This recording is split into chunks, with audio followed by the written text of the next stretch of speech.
বন্ধু নমস্কার। পুরনো ছন্দে কি ফিরে গেছেন মমতা বন্দ্যোপাধ্যায়?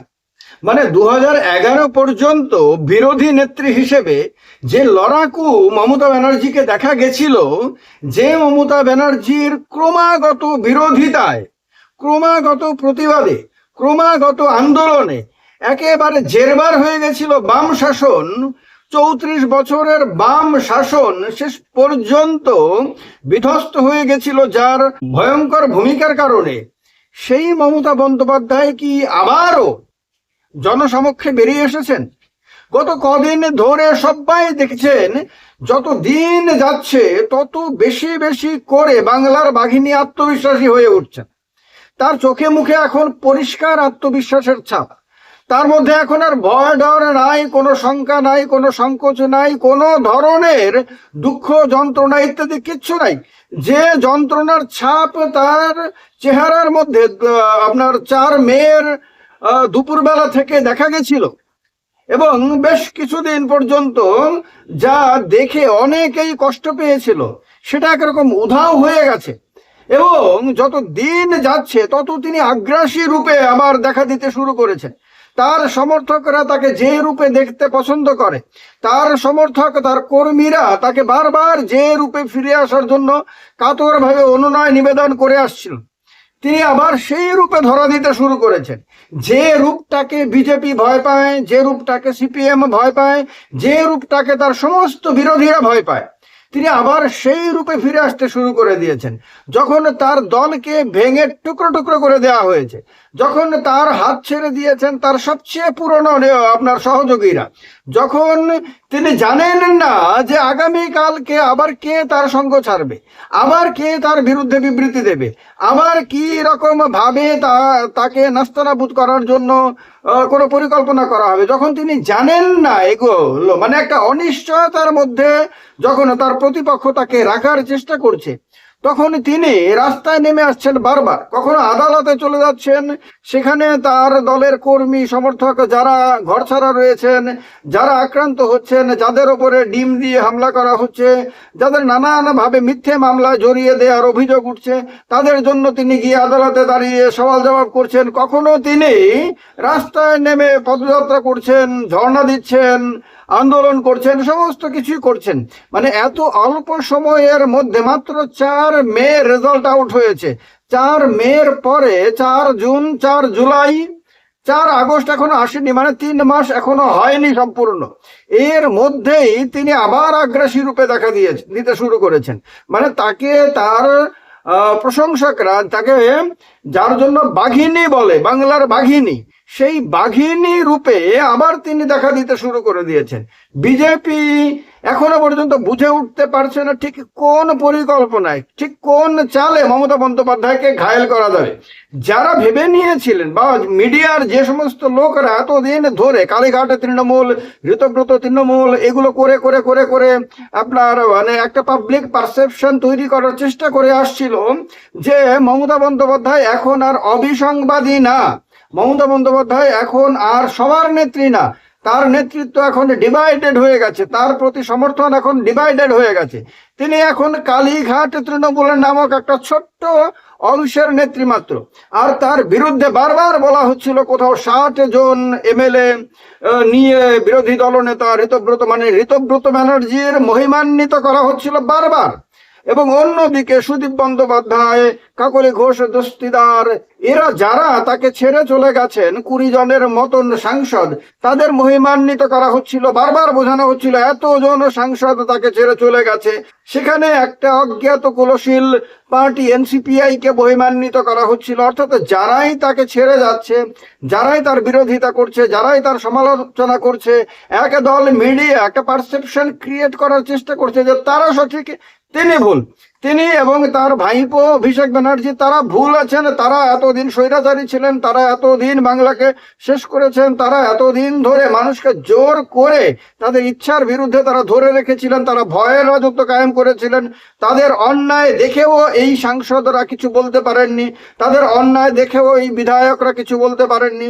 তার সঙ্গের যত নেতা নেত্রী তাকে এখন ছেড়ে দিয়ে চলে গেছেন, তারা এতদিন একটি টু শব্দ পর্যন্ত করতে পারেননি, শুধুমাত্র ভয়ের রাজত্ব কায়েম করার কারণে এই একটা পারসেপশন ক্রিয়েট করার চেষ্টা করা হচ্ছিল। কিন্তু যখন 21শে জুলাইয়ের সমাবেশ দেখা হলো, যখন দেখা গেল যে বিদ্রোহী আপনার সাংসদেরা, মানে যাদের এমনই অবস্থা বিজেপি বানিয়ে দিয়েছে যে তাদেরকে বিজেপি গ্রহণ করেনি, যাদেরকে অন্য কোনো প্রতিষ্ঠিত রাজনৈতিক দলে যেতেও দেয়নি, তাদেরকে এমন একটা দলের মধ্যে যেতে বাধ্য করা হয়েছে যে দলের নাম সেই দলের প্রেসিডেন্ট সেক্রেটারির পর্যন্ত সারা বছর মনে থাকে কিনা সন্দেহ রয়েছে। সেই তারা দিল্লির রাজঘাটে গিয়ে মানে ক্যামেরার সামনে পোজ দিয়ে তাদের 21শে জুলাইয়ের প্রতিবাদ আন্দোলন ইত্যাদি তারা মানে শেষ করতে বাধ্য হয়েছেন। অন্যদিকে ঋতব্রত বন্দ্যোপাধ্যায়ের যে সভা হয়েছে সেখানে দেখা গেছে মঞ্চের মধ্যে যত নেতা নেত্রী তার তুলনায় দর্শক আসনে তার অর্ধেক হবে, অর্থাৎ যারা দর্শক হিসেবে এসেছে তাদেরকেও নাকি পুলিশে ডাইভার্ট করে দিয়েছে। অর্থাৎ তাদের যাওয়ার কথা ছিল মমতা বন্দ্যোপাধ্যায়ের প্রোগ্রামে, মানে তৃণমূল কংগ্রেসের প্রোগ্রামে, সেখানে থেকে তাদেরকে ভুল বুঝিয়ে নাকি এই ঋতব্রত বন্দ্যোপাধ্যায়ের নেতৃত্বে বিদ্রোহীদের প্রোগ্রামে পাঠিয়ে দেওয়া হয়েছে। তার মানে বোঝা গেল যে একটা পরিকল্পিত ভাবে এদেরকে পাঠিয়ে দেওয়া হয়েছিল সেখানে। এবার দেখা গেছে সেখানে বসে থাকা লোকজনকে যখন সাংবাদিকরা গিয়ে জিজ্ঞেস করছে যে আপনারা এখানে এসেছেন, তার মানে কি আপনারা ঋতব্রত বন্দ্যোপাধ্যায়কে সমর্থন করছেন, তখন বলছে ঋতব্রত বন্দ্যোপাধ্যায়, বলছে হ্যাঁ এটা তো ঋতব্রত ব্যানার্জির সভা, বলছে না না আমরা তো মমতা ব্যানার্জির সভায় এসেছি। সঙ্গে সঙ্গে লোক উঠে গেছে। তো এতে বোঝা গেছে যে এই সমস্ত কিছু একটা পারসেপশন ক্রিয়েট করে মানুষকে তাদের দিকে নিয়ে যাওয়ার চেষ্টা হয়েছে। কিন্তু সেই দিন যখন ধরা পড়লো যে জনসমর্থন ওদের দিকে যায়নি, অর্থাৎ এক দল নেতা গেছেন, এক দল সাংসদ গেছেন, এক দল বিধায়ক গেছেন, এরা সবাই গেছেন যারা সুবিধাভোগী, তারা এতদিন ধরেই ভদ্রমহিলার নাম ভাঙিয়ে সব ধরনের সুযোগ সুবিধা ভোগ করেছেন, তারা গেছেন ঠিকই, তাদের ভিড় হয়েছে ঠিকই, কিন্তু সাধারণ কর্মী সমর্থকরা সেদিকে যায়নি। তখন গিয়ে মিডিয়া টনক নড়লো। এরপরে সেই সমস্ত মিডিয়া যেগুলো এখন মানে ভক্তদের দলে চলে গেছেন, তারা নিজেদেরকে এখন অঘোষিত ভক্ত বলে মনে করছেন, তারা তখন বলতে শুরু করেছেন যে না, জনসমর্থন তো মমতা বন্দ্যোপাধ্যায়ের পাশে। মানুষ তো ঋতব্রত শিবিরে সভায় যোগদান করেনি, মমতা ব্যানার্জির সঙ্গে রয়েছেন, তার মানে তৃণমূল কংগ্রেসের সমর্থন, তাদের কর্মী বাহিনী সব মমতা বন্দ্যোপাধ্যায়ের সঙ্গে রয়েছেন। এই কথাগুলো তারপরে তারা বলতে শুরু করলেন। এবার এই অবস্থাটা কেন এলো? আজকে পর্যন্ত দেখা গেছে দিল্লির যন্তর মন্তরে আন্দোলনকারীদের সমর্থনে মমতা বন্দ্যোপাধ্যায় তার পুরো বাহিনীকে নামিয়ে দিয়েছিলেন। দেখা গেছে হকার উচ্ছেদের বিরুদ্ধে তিনি নিজে পথে নেমেছেন, আরো নানান ইস্যুতে তিনি বারবার পথে নেমে আসছেন। কখনো দেখা গেছে তিনি কারোর স্কুটিতে বসে তিনি আপনার একেবারে অবলীলায় সাবলীল ভাবে তিনি রাস্তার মধ্যে ঘুরছেন। তো এই সমস্ত কিছু করে করে তিনি সারা বাংলাতে সমস্ত মিডিয়ার অ্যাটেনশন তার দিকে টেনে নিয়েছেন। এখন আবার ন্যাশনাল মিডিয়া, মানে স্বঘোষিত ন্যাশনাল মিডিয়াই হোক আর সোশ্যাল মিডিয়াই হোক, এরা সবাই এখন মমতা বন্দ্যোপাধ্যায়কে নিয়ে আবার নতুন করে নতুন রূপে আবার সংবাদ করতে বাধ্য হচ্ছে। আর সব জায়গাতে এখন তাকে নিয়ে আলোচনা, বিজেপি অফিসেও তাকে নিয়ে আলোচনা, আপনার নবান্নের মধ্যেও তাকে নিয়ে আলোচনা, সর্বত্রই তাকে নিয়ে আলোচনা।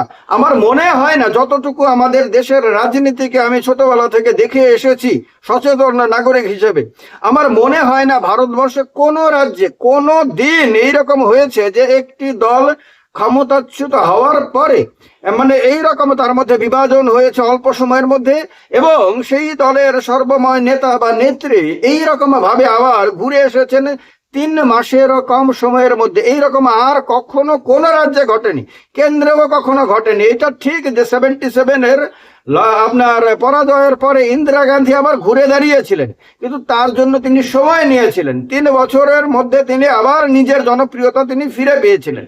মমতা বন্দ্যোপাধ্যায়ের সামনে সেই চ্যালেঞ্জটা শুরু থেকেই ছিল যে ইন্দিরা গান্ধী যেভাবে অল্প সময়ের মধ্যে মানে 3 বছরের মধ্যে ঘুরে দাঁড়িয়ে আবার অ্যাবসলিউট মেজরিটি নিয়ে ফিরে এসেছিলেন ক্ষমতায়, মমতা বন্দ্যোপাধ্যায় 3 বছরের মধ্যে তো নির্বাচন হওয়ার কথা না, 5 বছর লাগবে, কিন্তু তিনি কি আবার সেই রকম ভাবে ঘুরে দাঁড়াতে পারবেন?